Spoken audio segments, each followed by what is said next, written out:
Welcome. All right. Well, we're about 2 minutes from starting. I just want to say again, thank you everyone for your patience and thank you for joining us tonight. My name is Sarah. I'm going to be your host for the evening. Just a few housekeeping notes. We will be taking questions, and we're going to put those at the end of our presentation. So if you have questions along the way and you want to type them into the chat, please do so, and I'll make sure your questions get answered during the presentation. And I think we'll get going because everybody here wants to know about binoculars and how to buy some new binoculars, or I'm sure you're going to have lots of tips for us tonight, Jim. Jim's coming to us from his home, and he is a longtime birder and runs Wild Birds Unlimited store, and he has graciously agreed to join us tonight and talk binoculars and optics. So I'm going to just pass it over to you, Jim, and we'll just switch it out so everyone can see your presentation. There we go. And we should be good to go whenever you are. Okay. Well, welcome everyone. Technical difficulties have been solved, so we can start talking all about binoculars. And in fact, we are talking about binoculars for bird watching, which would make sense. It's the OFO, because there are other binoculars out there more for stargazing and other uses, but today's all about bird watching. So we're going to talk about a few things. So the binocular design, terms and definitions. So what you need to know and understand about when people start talking numbers, or in a store and someone, oh, do you want an 8 or do you want a 10? It's like, oh, what are they talking about? So what do the numbers mean? Purchasing binoculars. So sometimes you think, well, I'll just walk in the store and buy a pair. Well, there's probably a little prep work to do ahead of time, or you should, to make make that right decision. And of course, there are some kind of good accessories you may want to be aware of as you go into your purchase. So there's 3 designs basically. There's your roof prism, which is probably pretty much the standard these days. At one time, these were kind of like when I first owned Wild Birds Unlimited, the roof prism was just a new thing starting to show up. Most binoculars look more like this, the poro prism. But times have definitely changed. The roof prism has become the main product. Pretty much you can find many price points on roof prisms, and generally speaking, the most expensive, best binoculars are going to be the roof prism style. And the third one is a reverse poro prism, which tends to be more or less reserved for the compact style. So that's kind of the 3 designs you're typically going to find in the catalog or in a store. There is a fourth, and I call it the fourth design, and it's definitely not as, I'm going to say, as popular or used as much these days, but image stabilized. And honestly, I, for many years, never even really thought about, as a store owner, carrying this type of product or trying to sell it to people. But not too long ago, I actually had a customer come in, and they did have, they basically had a family member who had, I guess we'd call a physical ailment. But one thing with holding binoculars is you have to be able to hold them steady, or be willing to carry around a tripod with you, essentially. And they didn't want to do that. So we started looking into this concept of image stabilized, and it really actually was the solution these folks were looking for. So I think that is becoming, it might be something, for some people to think about it. There are some good options. They come in 3 sizes in general, and this is, again, part of a decision-making process, but you can get full-size binoculars, and that tends to be dictated by the objective lens size. And the objective lens tends to be 40 millimeters or greater, so 42s, 50s, etc. A mid-size, so a smaller binocular, again, dictated by the actual objective lens size, and that tends to be from 30 to 40, 32s, 33s. Again, a little smaller for smaller hands, more portability. And then, of course, right down into the small guys, the compacts, which tend, again, to be in the 30 mil objective lens or smaller, so 25s and 28s. So you can get, different styles and, of course, different sizes. And as we go forward, you'll kind of see how you can make some decisions on which one do I want. So one thing is understanding what are the parts of the binocular. So right off the bat, you got the objective lens. So of course that is the end that is facing towards, say, your bird that's up in that tree. You've got your ocular lens, which is basically up against your eyes. The center focus, so when you have that bird bouncing around in a tree or bouncing around on some waves, let's say there's a nice duck out there, that's what you're going to use to focus on it. The diopter, a very important piece of equipment on a binocular, because that is going to help ensure you get very clear vision. It is actually used to basically compensate for the different strength in your eyes. And we will talk about these things in more detail. The twist eye cup, important because eye relief is another thing that we're going to talk about, but that's important to have binoculars that have good twist eye cups. Strap attachment, just, how do I carry them around? Well, generally speaking, if you've invested some money, you don't want to just have it hanging in your hand and potentially dropping. So somehow to put a strap on it is always important. Tripod adapter socket. Well, that can be a case where depending on the situation, you may want to put it on a tripod. And not all binoculars have this, but many do. So what are the terms we're going to need to know? Well, what is that 8x42? Well, binoculars are described by using a set of numbers, such as the 8x42, 10x50, 8x25. First number, that is the magnification or power, so that is how much something is magnified. The second number in that code is the objective lens size, so that, again, that piece that we're using to look at the bird or whatever object you had in view, that is its size in millimeters. And so for an 8x42 binocular has a magnification of 8 and the objective lens is 42 millimeters. So sometimes people, well, how do I know what I've got? Because I've had people kind of call me at the store and say, well, I have a pair of binoculars, but I'm not really sure what they are. Generally speaking, you should be able to find information printed right on the binocular. Often it's on the center focus wheel, as you can see on the left, or sometimes printed on the body like on the right. And usually, again, they have the two numbers listed, so you know what you've got. So magnification, so it is the degree to which the object observed is enlarged and basically is going to look bigger. So 7 times binocular makes an object appear 7 times closer than when you viewed by the naked eye. So an example, if something's 100 yards away and you have an 8 times magnification pair of binoculars, it looks like it's about 12.5 yards away from you. So it brings that much closer. Versus, say, if you have a 10 times magnification, something, say, 1,000 yards away now looks like 100 yards away. So basically anything that you're looking at is brought closer to you.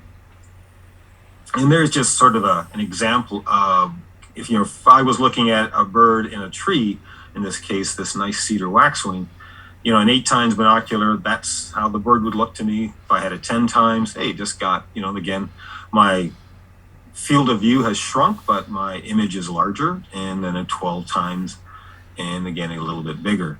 So that's what magnification will do for you. So the objective lens diameter, very important part of the binocular because it does determine what's called the light gathering ability, which is a very important part of an instrument's performance.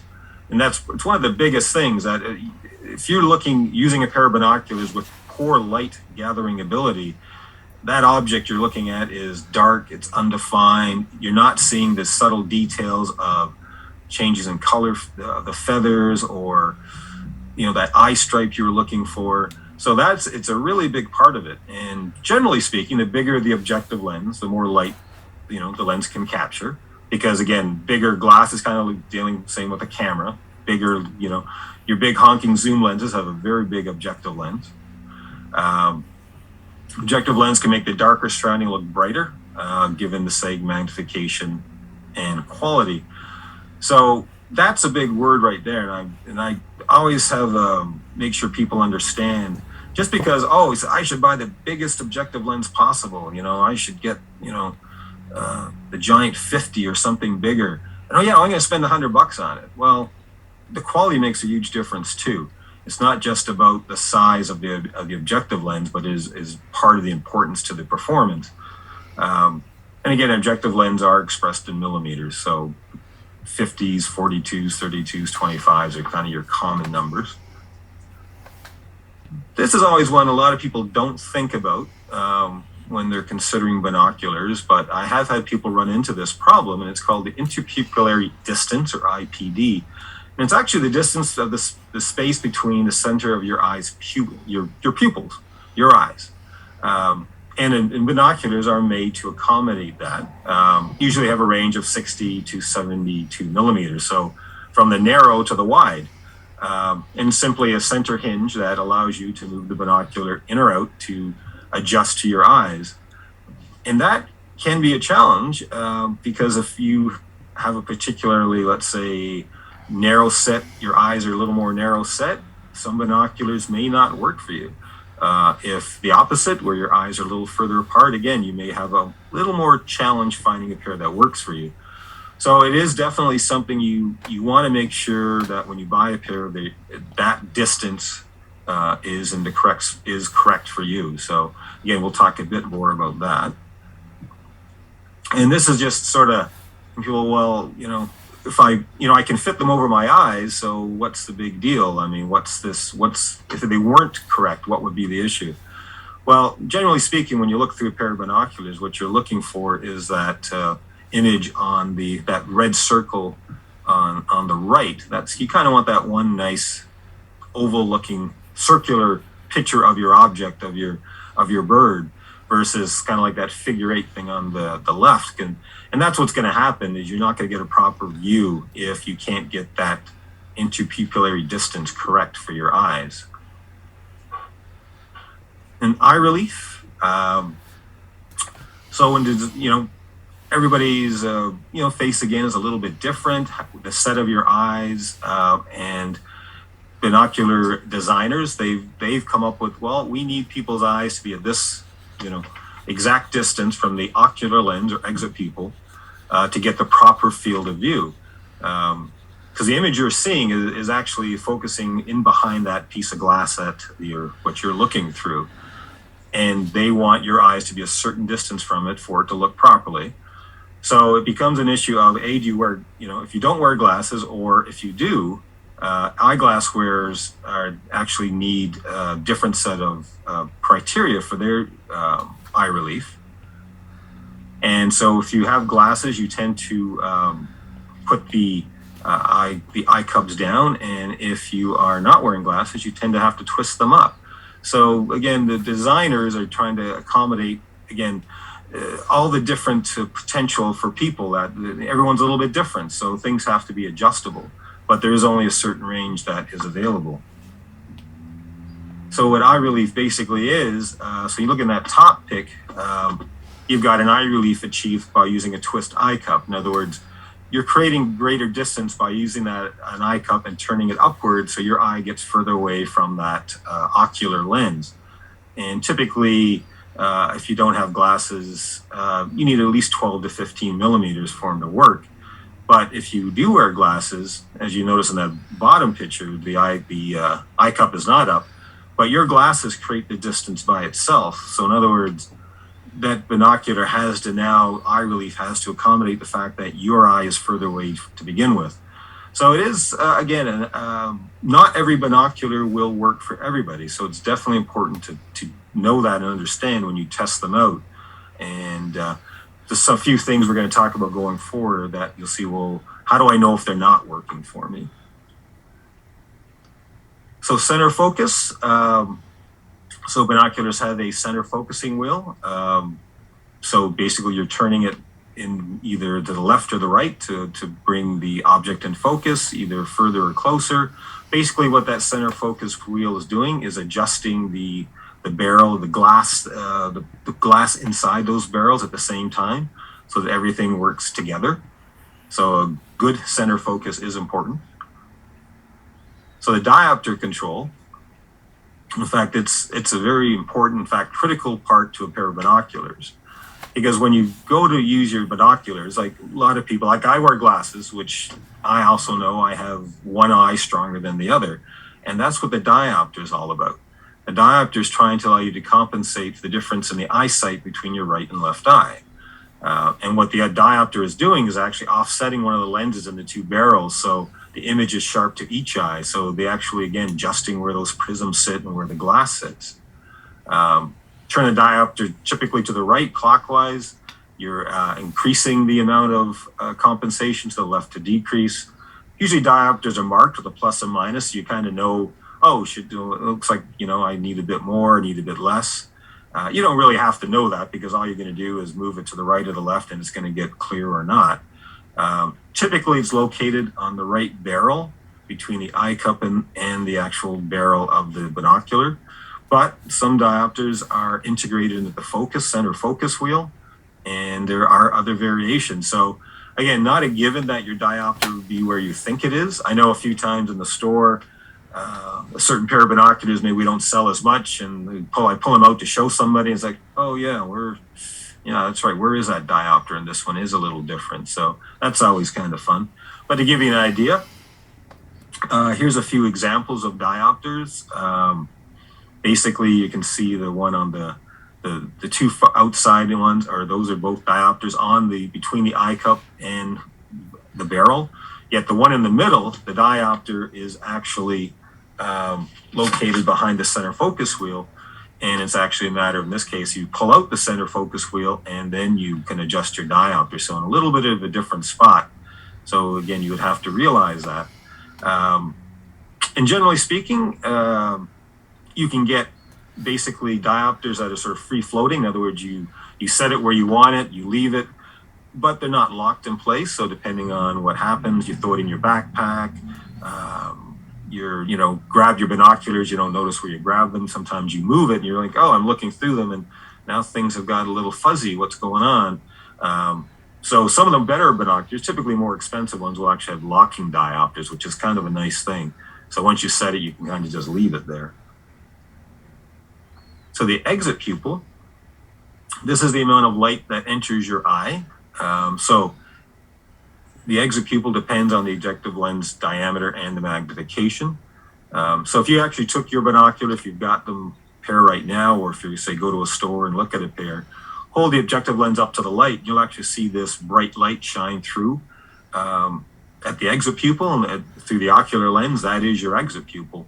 And you can actually determine the size that it should be. And basically it's a matter of taking the objective lens, dividing it by the magnification, and that tells you what that exit pupil size is. So you can see an 8x42 has an exit pupil of 5.25, a 10x50 is 5, etc., etc. So that gives you, what it is telling you how much light that pair of binoculars will let through the system. And that becomes someday, it has some importance to it, because basically what you want your binoculars to be able to do is equal basically the size of your pupil. So basically, if you look at it from your eyes change, in other words, whether it's light out or dark out, you will have smaller or larger pupils. So if we're the average pupil size for somebody in a bright light setting out on a really sunny day, it's about 2 to 3 millimeters. Your pupils are smaller. Gets a little darker out, your eyes have to expand at lower, same issue. They got to get bigger to let more light in so you can see detail around you.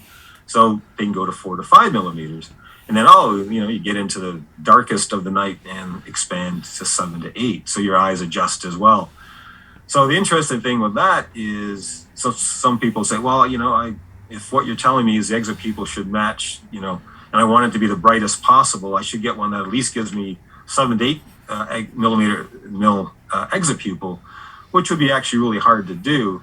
But the reality is, especially as you get older, your eyes change, so your eyes don't open as much. And that's sort of that chart on the right is showing, is that as you get older, so let's say I'm in that 60 year range. So if I look at my eye when it's light out, so I can probably get into around, my eyes can get down to about let's say under 3.5, 3.4.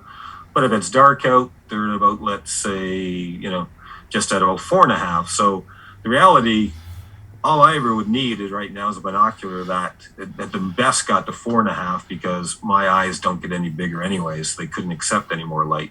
So that's one thing you can look at as well. And this number is kind of just it's something to, it's not a decision maker for buying a pair of binoculars, but it's a little bit of info.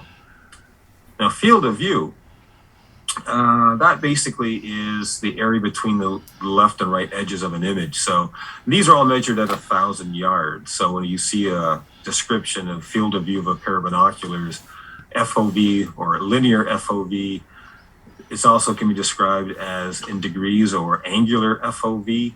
But I find a lot of people have a harder time relating to, I say, oh, that's a 5% field of view. It's like, oh, what does that really mean to me? So generally speaking, we talk about it in the linear aspect.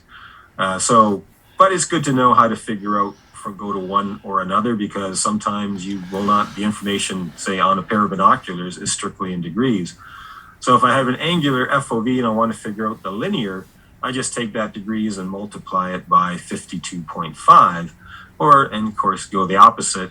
I want to go from the linear to an angular, I will divide feet by 52.5. So an example, if I have a pair of binoculars at a 6.6 angular field of view, that's 346 feet across at 1,000 yards. Versus say I have a 420 foot linear field of view, that is an 8-degree angular field of view. So one thing that I have found that angular is actually a good way is to compare optics that are measured in meters versus yards. So based on the market, depending on where the company of the product, so different companies that are producing products more in Europe than in, say, North America, or that's where their big market is, will often have their products measured field of view and in meters, so many meters at 1,000 meters. And then you got, okay, now I got to convert that into feet and yards. So, but the angular field of view is 8. Okay, so you know what? They're like our 420s here. So kind of gives you a much easier way to compare those two products. And that kind of gives you a sort of a graphic of what is field of view. So basically you're at that point at the bottom of the triangle looking out. So at that 1,000 yard point, that's how many feet across you get based on what you're looking at. And there's your field of view angle. So that is field of view. And to give you what does it look like through a pair of binoculars, to give you an idea. So there is an image. The outer edges of the image, that's my green line going across to accentuate. That's say 420 feet or 8 degrees.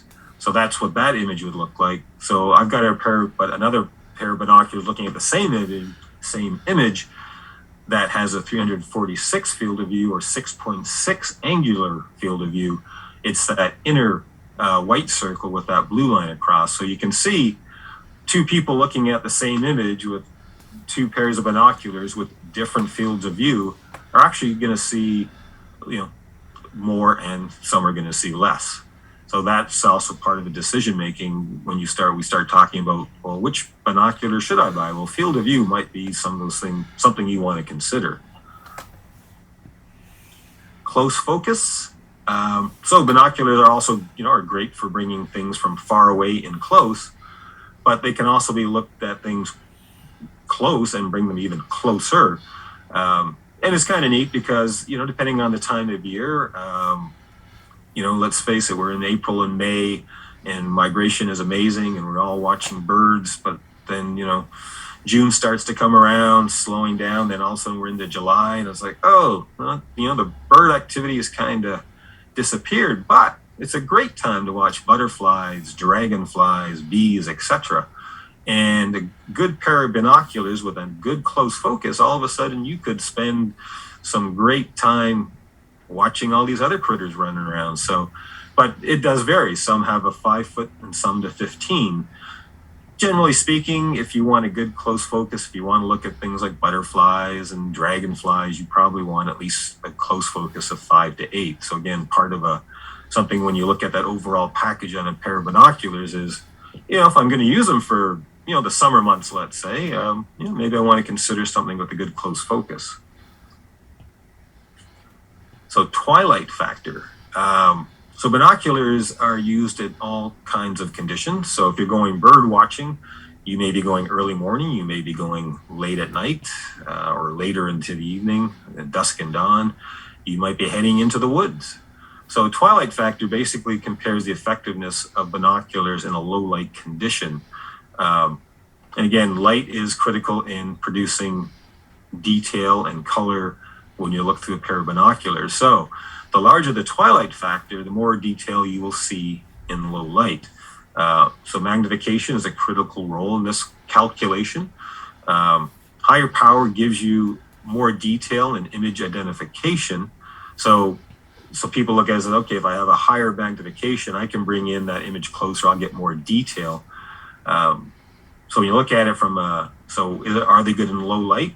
What you end up to figure out that number, it's again multiplying the size of the objective lens by the magnification and finding the square root. Again, if you're going out looking for a pair, unless you've got your smartphone with you and you want to sit down and do calculations, something to do ahead of time, or ask the salesperson, say, hey, do you know anything about how well these things work in low light conditions? So for an example, an 8x42 has a twilight factor of 18.3, while the 10x42 is 20.5. So typically going to give you a little bit better detail and image, better image at in lower light conditions. But again, this all does none of that. These numbers take into account the product optical quality. In other words, you could, I'm looking at an 8x42 binocular. Oh, twilight factor is 18.3. They're going to cost me, say, $1,000. My friend's looking at a 10x42 because that twilight factor is better. It's 20.5, but he's willing to spend $100. I can tell you right now that $1,000 18.3 twilight factor is going to be a much better product and be much brighter than that 10x42. Relative brightness kind of works in the same concept, but it's about brightness of the actual image. So in other words, is it dull, is it flat, or does it bring some, kind of pop with color? So the larger the relative brightness number, the brighter the image, the brighter the binocular and better the clarity. In other words, again, the image looks better. And so another equation, so relative brightness, it's basically exit pupil squared or multiplied by itself. So we were talking about that exit pupil before, like the 8x42 had 5.25. So relative brightness is 27.56. 10x32 then has like a 10.24, which would suggest again that the 8x42 is going to be, that image is going to be that much brighter, that much more detail and clarity, that I can see again all those feathers that I want to see, where again, what does that wing bar look like? What color is that wing bar?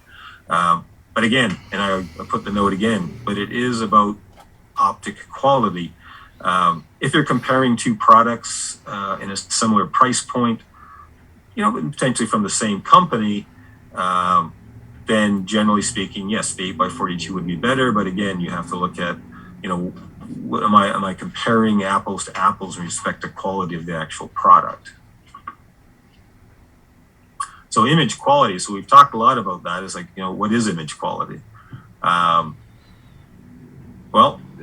so image quality is based on basically, what they're making this binocular, what they're making those lenses out of. So the glass used in the objective lens. These days, you can get products that are made like a standard or regular glass.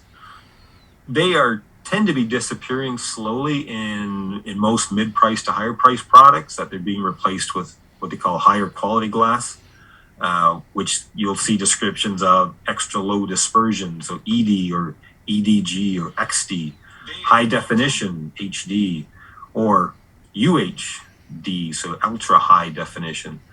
So that's finding out, like I've noticed in our own store, that there's certain products that companies, at one point were making, their binocular and it was standard glass. Well, they, all of a sudden now they've upgraded. It's now ED. So this, and it's because I think, as this has become more common, the factories are producing more of it, and therefore the actually actual price of some of these better glasses have come down, so allows them to put it into some of the lower priced products. So one time these high-end glasses were only available in very expensive products.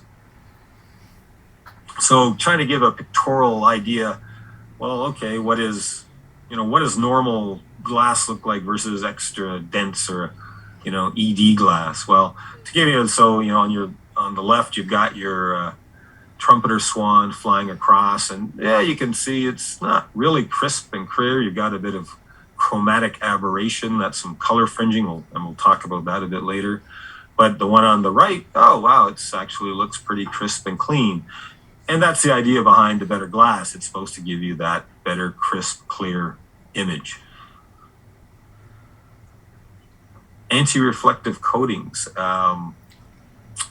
is a big part of these products. What makes one better than another. And what you'll find is a lot of the bigger companies, so I've used Swarovski as an example because they are huge on this. They've come up with their own proprietary coatings, Swirl-Brights and Swirl-Top and Swirl-Dur. And they will tell you that those coatings make their product better. And if anyone has used Swarovskis or has a pair, they might say, yeah, I believe them because they're good. Multi-layered coatings, basically, yeah, you can put one layer of that neat Swirl-Bright on a lens, but if you put multiple layers, it tends to be even better. So companies then use a description, fully multi-coated, which means they are adding more than one layer. So again, enhancing the quality of those lenses and those prisms. And then how many air-to-glass surfaces are coated?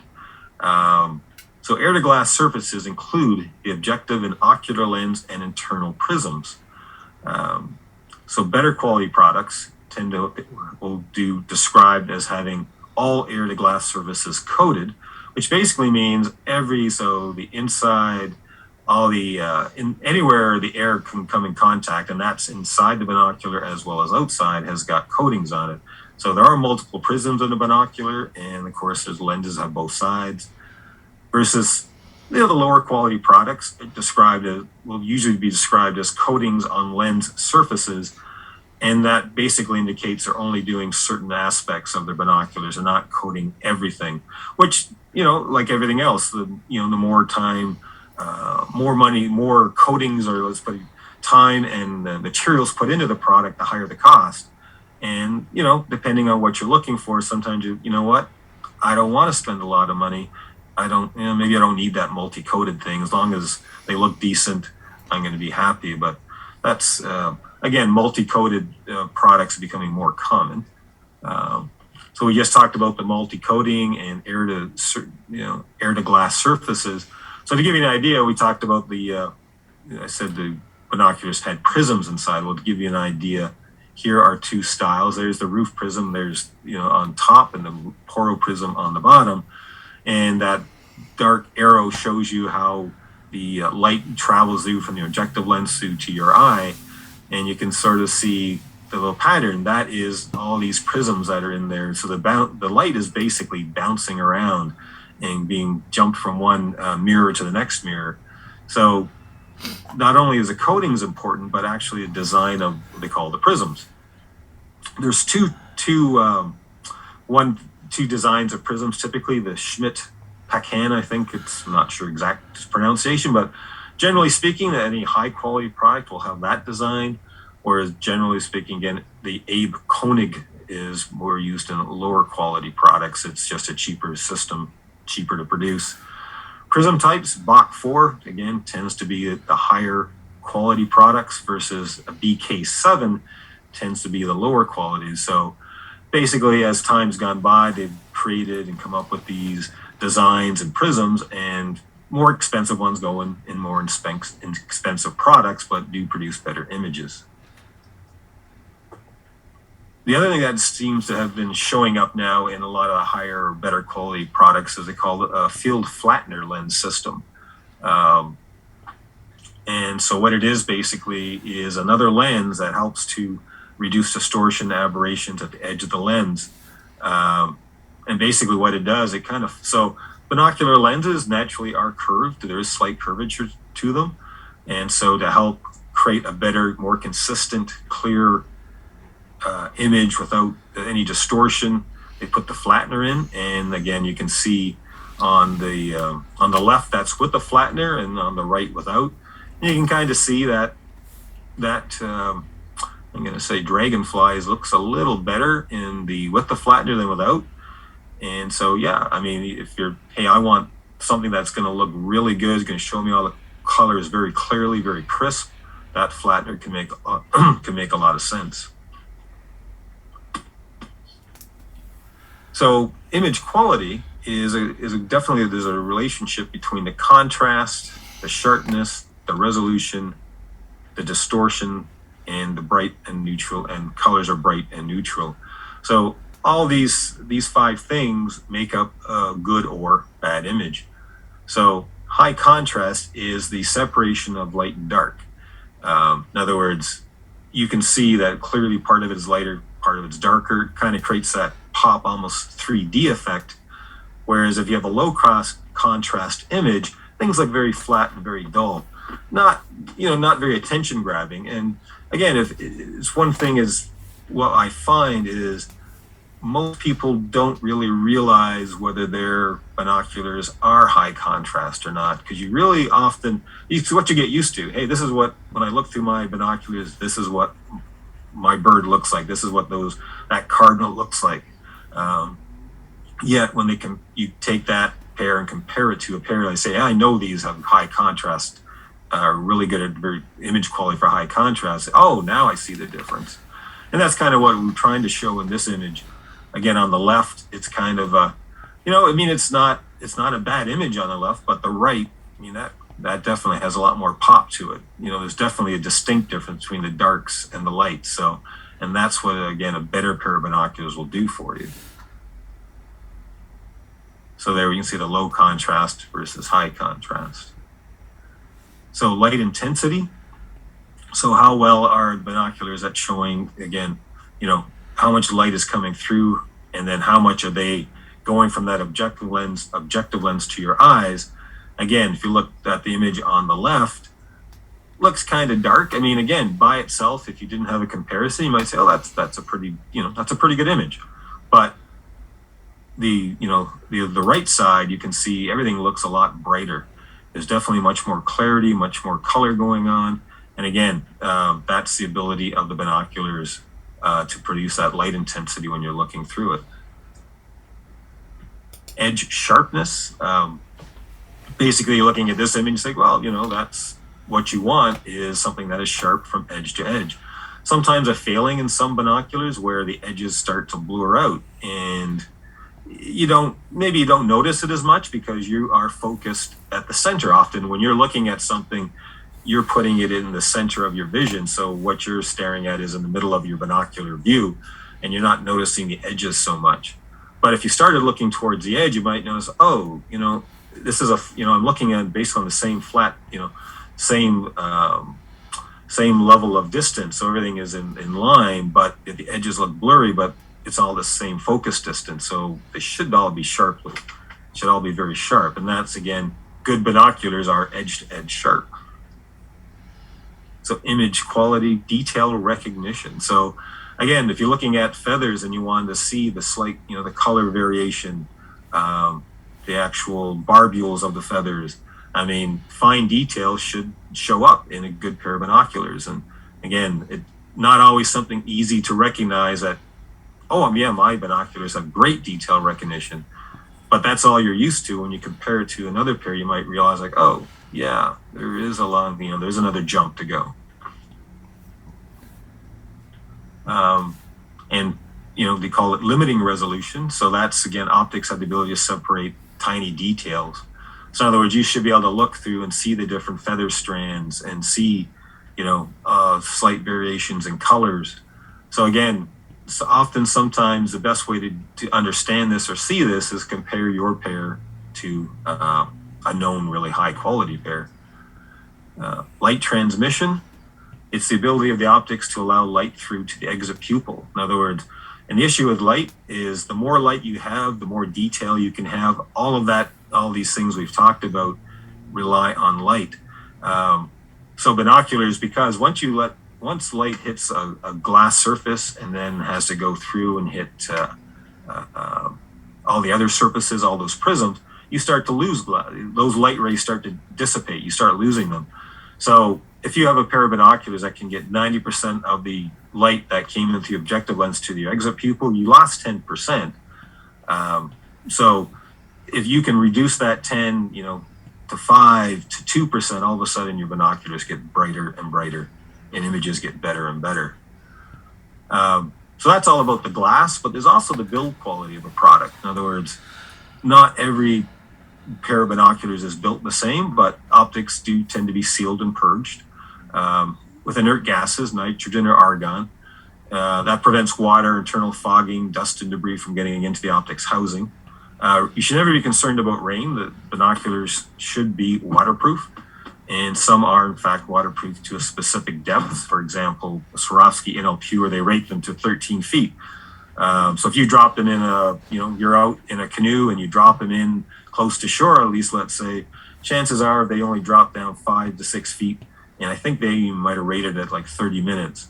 They will be waterproof. No water will get into the actual system, at least during that time frame. Build quality, warranty, kind of what are you going to get? So, mistakes happen. You can also, you can drop a pair, you can also get lemons, let's say. So some manufacturers cover defects in materials and workmanship.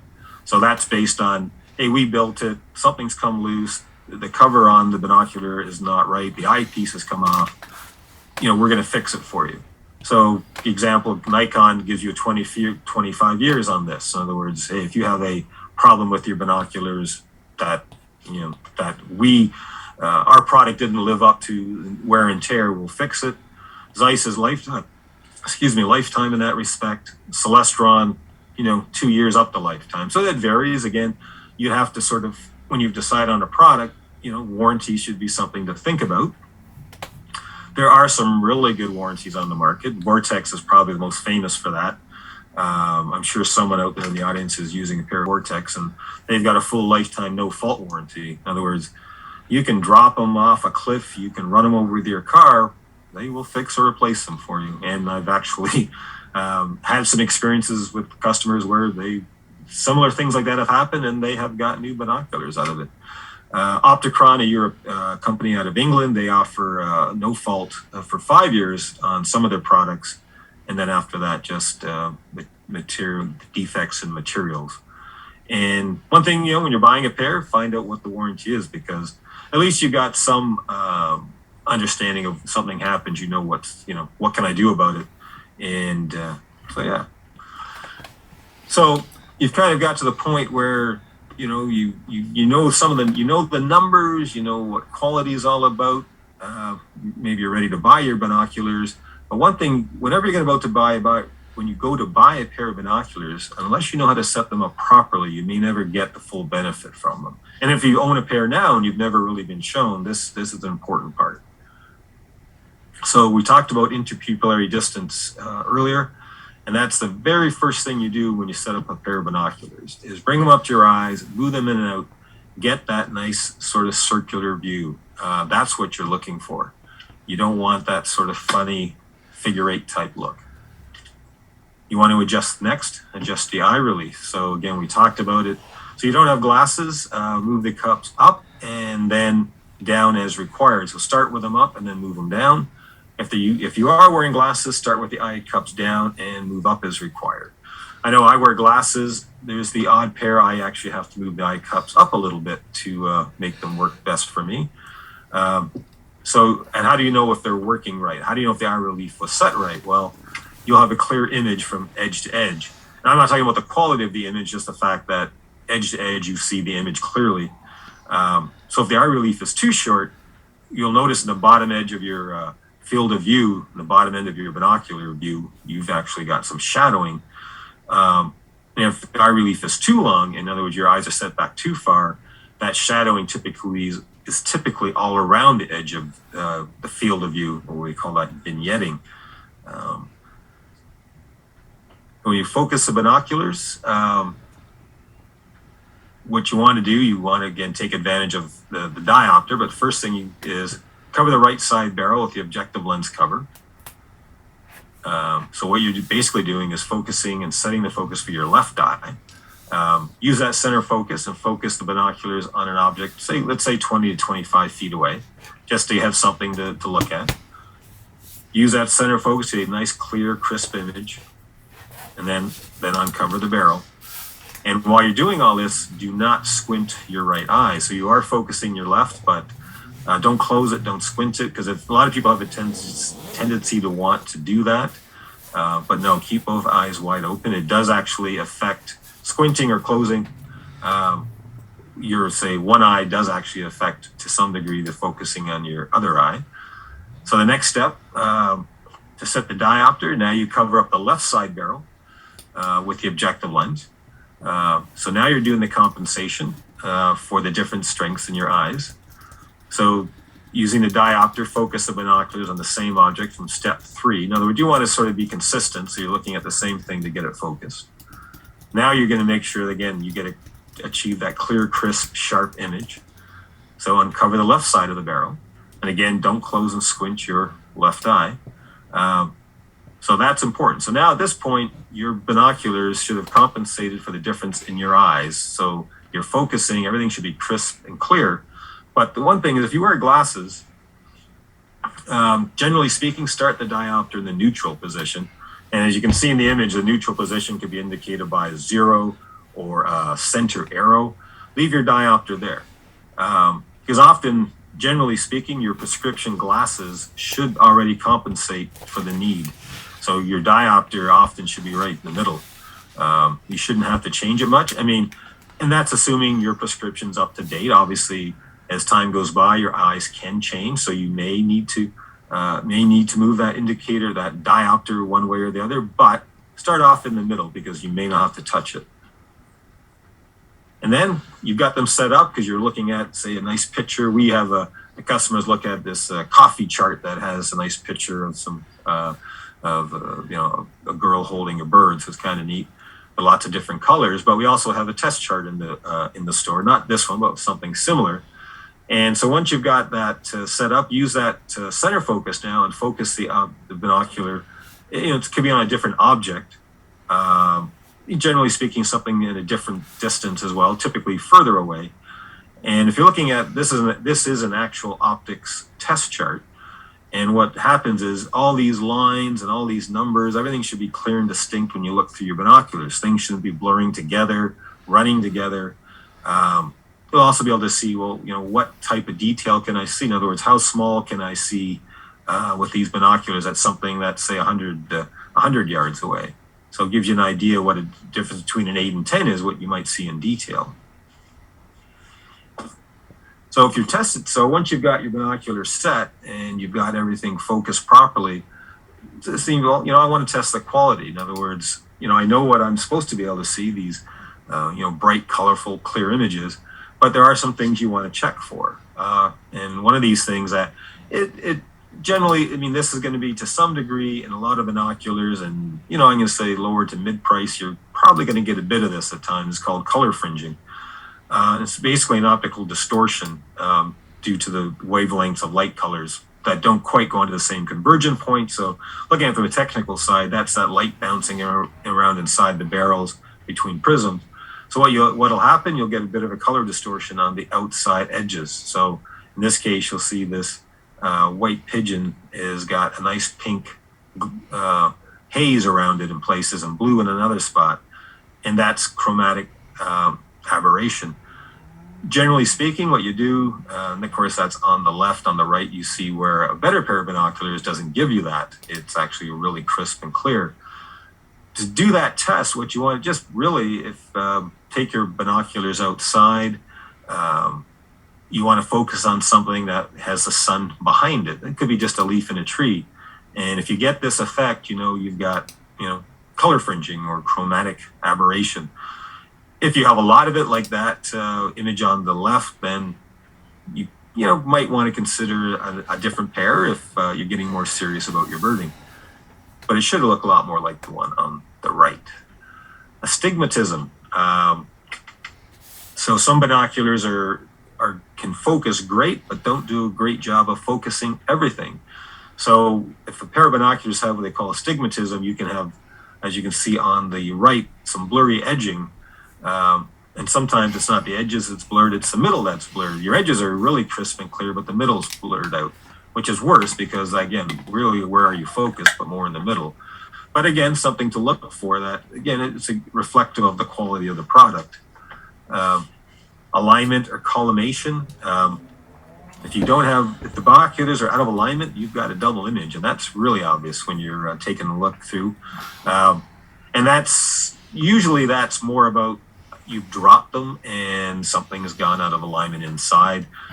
I don't know I've ever run into a pair I've looked through out of a brand new pair to get that type of thing. It's more about somebody's dropped them. Edge distortion. And it's basically, the system can't show a true to scale image, so it tends to start things look bowed out or bowed in. They call that barrel distortion or pincushion distortion. So basically, things really aren't shown in the proper true to scale. So things get a little, again, I haven't seen that in even lower priced ones these days. That used to be something running more from the past, but good to be aware of. And then just focusing. When you're focusing something, how well can you focus? A lot of things people don't think about is the focus ratio. In other words, how fast can you focus from close to far, far to close? If you're tracking a bird and it's moving around, getting closer, getting further, and you have a very high focus ratio, in other words, it takes you multiple turns to go from far to close or vice versa.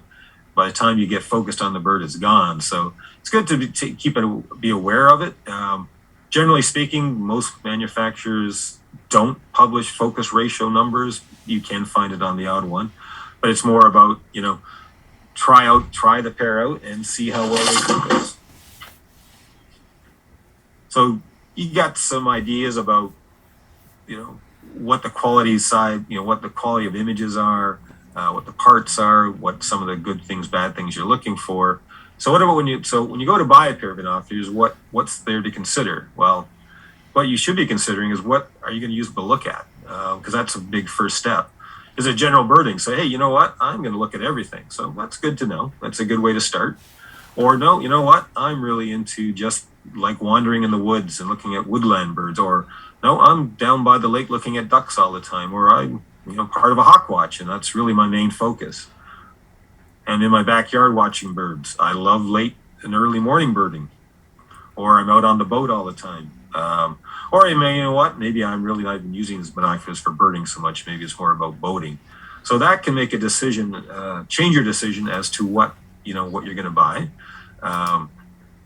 It's also about where will you use them. Is it, local activities? So around town, around the house. I'm going to use it for traveling exclusively. I love going on trips to South Africa, to Costa Rica. That can make a change in your decision. But a lot of people are probably doing all of the above. So again, what to consider then? Thinking about, generally speaking, for birding, in particular, it's 8s and 10s. So an 8 times power is definitely easier to hold. It reduces image shake. You don't notice it as much. The field of view is wider, so you're not having to scan all the time to try to find something. It's much more just to keep your head steady and see what you want. As I said, a fast-moving bird can be more easily sighted with less scanning, with wider field of view.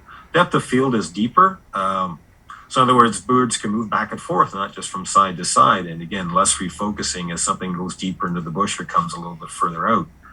The image is smaller. It's only 8 times. Doesn't always show as much detail as a 10, but the less shaking, and even the not noticeable shake, you may not realize you're shaking a bit, that less magnification can make up for that. It's still making you a really good image. In general, if you're new to using binoculars, you're kind of starting out with birding, stick to the 8s. You might even consider a 7, but generally speaking, 8 would be the way to go. The 10 times, it's a little harder to hold. Just a bit of body shake, and think about if I'm birding for days, if I'm gone out to Peely, I'm spending the day birding from dusk to dawn. By the end of the day, I might be getting a little tired of holding my binoculars up, looking in the trees for all those cool warblers. So you can start to see that shake more. It can lead to eye strain and headaches. The field of view is smaller, thus requiring a little bit more work of, say, moving your head from side to side. Depth of field tends to be shallower. So again, a little more refocusing if the bird's moving back and forth. You can get more detail because you've got a slightly, bit closer image. But if you're shaking a bit, you're going to lose that detail due to the shake. And in general, we do not recommend anyone new to binoculars birding to buy a 10. And in our experience, I would say ratio-wise, 75 to 80% of our customers, and I'm talking experienced birders, are buying 8s over 10s, but there are some people who have got to the point where they want that little bit of extra detail. The objective lens size, do you want 25, 32, 42?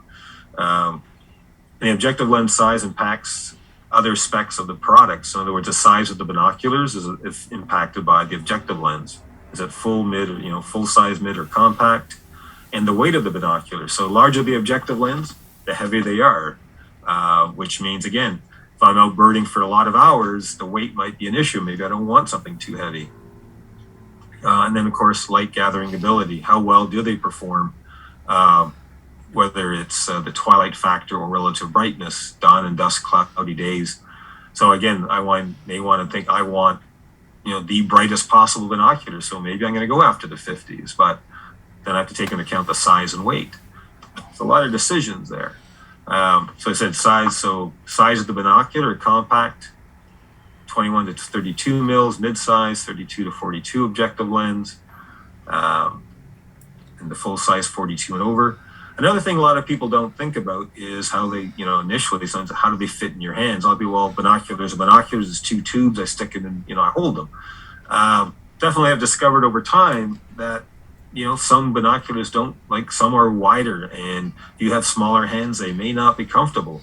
Or the size of the binocular versus where the center focus is. Sometimes it's a little bit uncomfortable stretching my finger to it. So definitely something you want to look at is, how big are they? Do they fit my hands? Are you going to travel with them a lot? So, hey, if I want to put them in a bag or a backpack, again, how big are they? What do I have to do for packing them? So weights of binoculars, compacts tend to be about 15 ounces or 425 grams, a mid-size 20 ounce or 567, and full size can get up to, they can be 21 as high as 33 ounces. So they can get heavy. So that's something, again, to be, do I want to deal with that weight all day? How do they feel around your neck? Will they be too heavy to hold over long periods of time? Again, if I'm going to put it into a bag, and have to take that on a hike with me because I don't want to have them around my neck all the time, again, more weight. So the actual weight of the binoculars can, again, influence your decision. The light gathering ability. So roughly speaking, the twilight factor and light intensity improve as binocular size increases. So if I want the best binoculars for, low light conditions, and I want the best light intensity, you're going to be looking more up into the full size.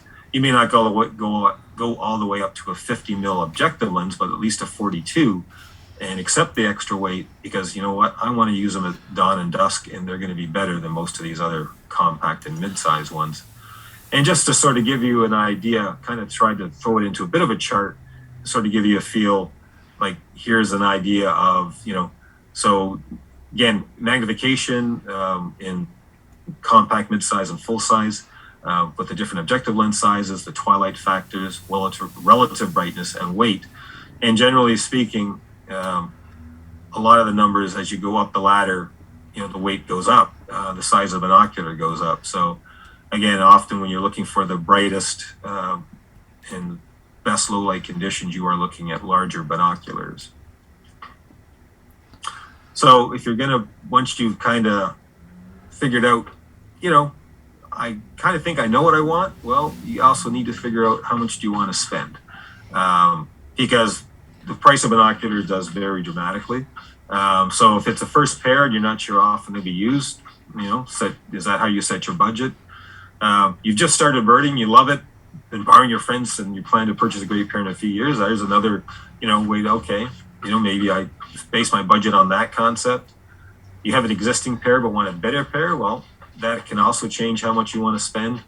And in this case, I always tell everyone, bring your old ones with you. If you want to test your current binoculars to a new pair, bring the old ones in. Do that side-by-side testing. You know what? Depending on how old they are or the product, the quality of the existing product, you might find to spend the money to get a better pair might not be worth it. That might be outside of your budget. If you want a pair that's going to last you for 10 years or plus, so again, that, you might want to spend a little more. But we always say, buy the best you can afford or you're comfortable with spending, because you definitely, that is issue of, as the old saying goes, you get what you pay for. When it comes to binoculars, the price does reflect the quality. I mean, it's generally speaking, you can buy a pair. So, for say, there's a pair I picked actually up off, I think it was Amazon, $48. I've never looked at them, but I can guarantee you if I buy that pair of Zeiss Victories at the bottom, the Victories are going to be a way better product. But where's my budget in between the top or the bottom, and what makes sense? But it is, you can't expect to spend $50 and get a pair that performs like a $4,000 pair. It just doesn't happen. Do some research. In other words, I'm ready to buy binoculars. There are lots of information online to find out more information. So here's some, I just listed a few review websites that you can take a look at. Online customer reviews. I sometimes go to Amazon. I don't recommend you buy your binoculars from Amazon, believe me, but it's interesting sometimes to look at and, what do customers say about this product? But all these reviews should be used as an indicator, not the decision maker. The best method is your own research when you go to the store and try them out yourself. Because what some guys realize, all these review sites, it's based on opinions. They look through them, they decide, I really like the feel of this one. And just so, it fit their face better, it felt good in their hands. It may not fit your face as well, it may not fit your hands as well. And just because they thought they were great doesn't mean you will. So, it's a good starting point, but don't make it your decision maker. It's you need to handle them to make your decision. When you're buying, test the binoculars. That is, you notice very important, try before you buy. That to me is critical.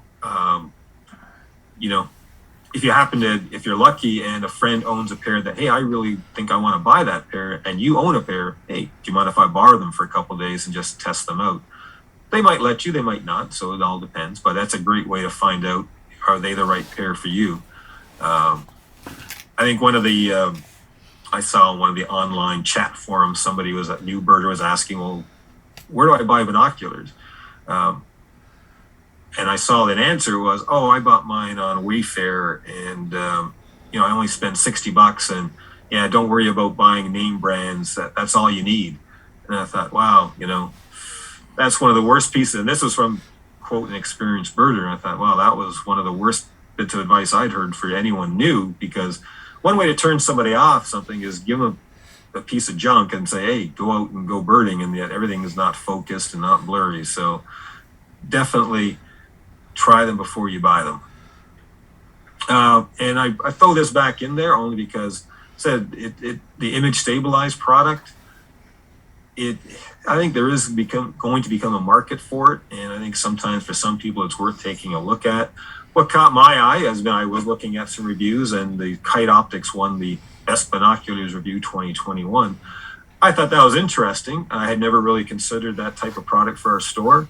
I did ask the local distributor to come in and let us try it out, and I was actually kind of impressed. I thought, wow, I know at least one person who these would have made sense to. So I thought it is worth something to be considered. And again, it's one of these products that, if you're driving boats or vehicles on stable platforms, they really do work. They are waterproof. There's at least 4 different sizes available. weight ranges. They definitely require batteries, but if you just can't hold binoculars steady for whatever reason, these are definitely an option. Or for some reason you want a 16 magnification, well, you know what? It might be worth looking at.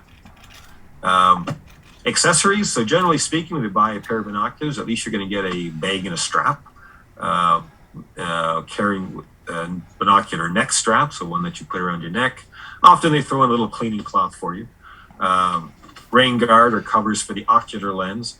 So that covers where you're looking through, and I always find those are the most useful if I'm out birding and it starts to rain. I can cover them up and I don't get rain spots all over my lens. And the objective lens cover helps protect the objective lens. Generally speaking, that style you're looking at is a force fit onto the barrel. I'd say 90% of the people lose those in the first few months because they do tend to fall off, and probably not. I don't find them nearly as important. I like the rain guard. I think is something you want to try to keep hold of. Other binocular harness. So basically what all you're doing is, instead of having this heavy thing hanging around your neck, it's now supported by your body. It is comfortable. I know a lot of folks like them. This thing on the right, the Rick Young Outdoors. That's another thing that I was just sort of exploring. I tend to carry my binoculars on, like the gentleman in the bottom right corner. I like to have them kind of across me in general, but there are times that, I wish I could just, I want to do it more like a harness for whatever reason. And I was, this is cool. This product actually allows me to use it in different ways. So I've actually said, I brought some in, I've tested it myself. I'm actually quite happy with this product. So if you're looking for a versatile harness, that one's actually pretty good. Cleaning kits, actually kind of important. A lot of people, again, don't really think about it, but your bins will get dirty. You're out birding, it's dusty, it rains, you're crawling through through the grasses, or you're kind of pushing your way through some bushes to find that bird. You can get a lot of dirt on there. And if it's like, I'm just going to grab my shirt sleeve and try to wipe it off, you can develop a lot of scratches, which is definitely going to decrease the quality. Another neat little thing for some folks can help is a little tripod adapter. I mentioned earlier, way at the beginning, that some binoculars do have a spot to put in that tripod adapter. And if you're going somewhere and maybe you just want to sit and look and you're not moving, you have a tripod, this can be a handy little gadget. Or if you're, say, birding from a car and you've got one of the little tripod mounts for your car door, again, can be a helpful little accessory. Well, folks, that is Binoculars for Birdwatching. Thank you for attending. And then this is, I think we mentioned earlier about the fact that there was going to be another one about scopes and tripods, and this is kind of a reason why. It's a lot of info to go through, and I'm glad they're going to post this, because there's probably lots of stuff here you might want, I need to go back and look at that. I forgot what he said about this part. But anyways, we are located on Dundas Street West, northeast corner of Dundas and Shaver. Please come on in and see us. If you're looking for a pair, we will be happy to help you find the right pair for you. Thank you. Wonderful. Thank you so much, Jim. I know I always get questions every spring on how to choose binoculars. So this will be a nice resource I can send people to. And I will tell you that, yes, most people do lose those bottom covers for their lenses based on the lost and found at Point Peely. We usually have, essentially what usually ends up happening with those caps is, if they fit your binoculars, you can take them because somebody else is going to lose theirs. So it may not have been yours, but it's someone's, and it'll go to good use, because the chances of reuniting the person with them is never going to happen. So we did have a few questions that came up as we were going through the presentation. Someone wanted to know if there's any binoculars they could purchase that are made in Canada. Not that I'm aware of. Yeah, that's kind of what I thought too. It's mostly Europe, right? Well, we can say Europe and China, yeah. Yeah. All right. Someone also wanted to know if there's any distortion effect from coating every glass surface. There shouldn't be. In other words, the whole point behind all those coatings is to eliminate the distortion, to reduce any image problems, and that's the whole goal. So if the coating they're putting on any of the prisms or lenses is causing a distortion, then it's not a good product. Poorly designed. Excellent. Someone was also wondering about if there are any recommendations regarding maintenance of your binoculars. Outside of that regular cleaning, is there anything else we should be doing regularly?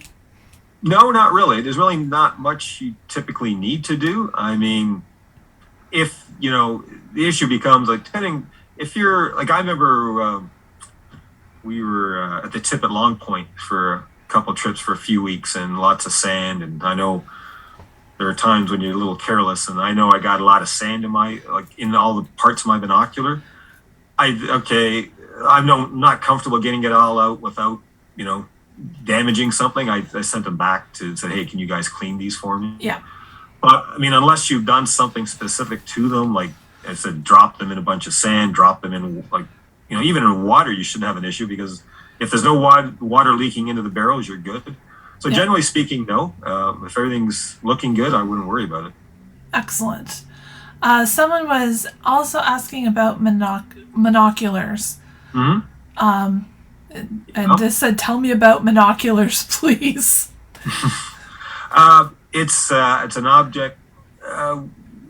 For people who want something basically small, very portable, want to pop it in a glove compartment or backpack, binocular can be quite useful. They come in a similar concept. Usually objective lens tend to be in that 25 range. You can get 10 and 8 time powers though. I personally prefer compact pair of binoculars myself.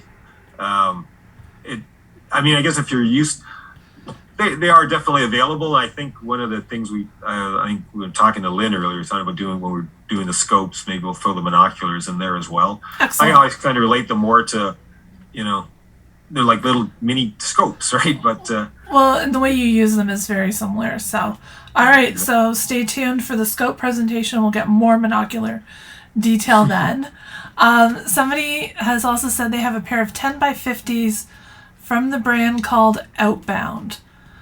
I'm comfortable with the 10x50 specs, but I'm looking for a slightly better quality image.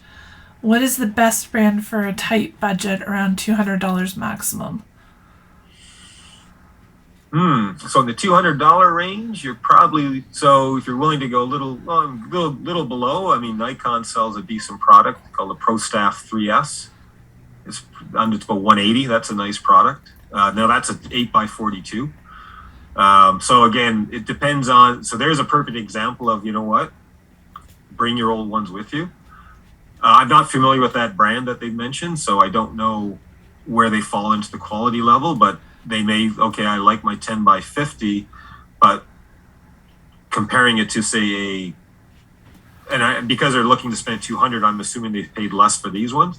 They might find, wow, the 8x42 is more than I need, but you can get 10x42s, no problem. We don't do a lot of 10x50s in the store by any stretch. Yeah.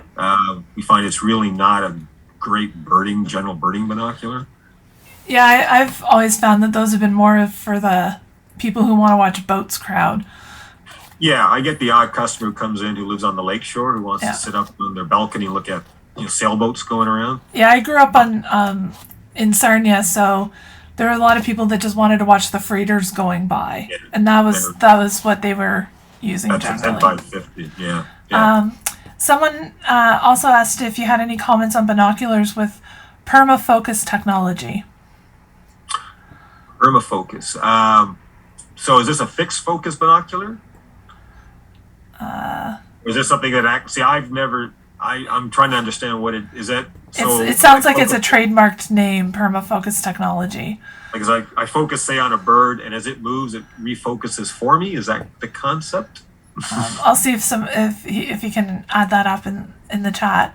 The person who asked the binocular question said thank you very much. Okay, great. So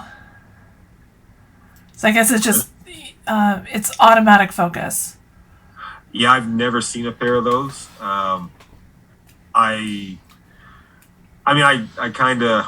I mean, I don't know anything about them, to be honest with you. I've never had a rep approach me about selling them. I don't have any distributors, any companies I deal with sell that concept. So I'm not the guy. I can't give you a good opinion on it. Okay.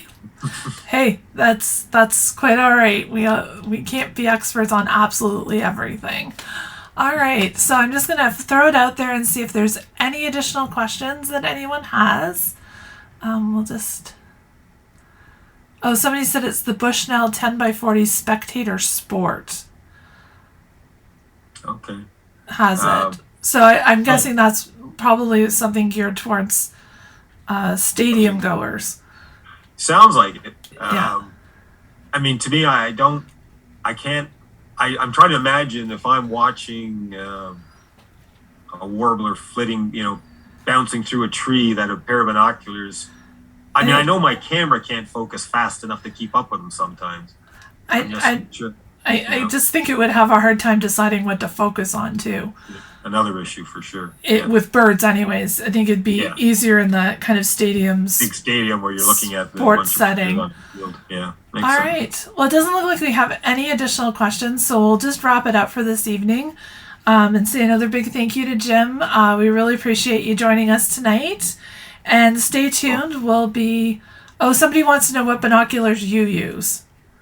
I use Zeiss Victory SFs. Very nice. I have very old. I was realizing today my binoculars are almost 30 years old, but they're still amazing. They still work really well. I have Beauchamp Elites. Oh, okay. That I bought when they did the rebrand, the remodel of them. Yeah. And I'm still using mine, so I think that's. Pair of binoculars. I think that's the other thing too, is when you're thinking about binoculars, sometimes the price can be daunting, but knowing that they're built to last, you could have your binoculars for 10 or 15 years, so you're investing in a longer term product. It's not like the iPhone that's going to be out of date in a year kind of thing. So I think that's another thing to think about when you're thinking about your investment. Think of it as an investment in your birding for several years. So, all right. Well, stay tuned. We will announce when the scope presentation will be. We'll just have to kind of figure out if it'll be in the next month or we'll do it in the new year. But thank you everyone for attending. And again, thanks everyone for your patience and sticking with us tonight as we figured out all the technology. So we'll log off now, and thank you again, Jim. Oh, you're more than welcome. Thank you. It was a pleasure. Okay, the live video is ended.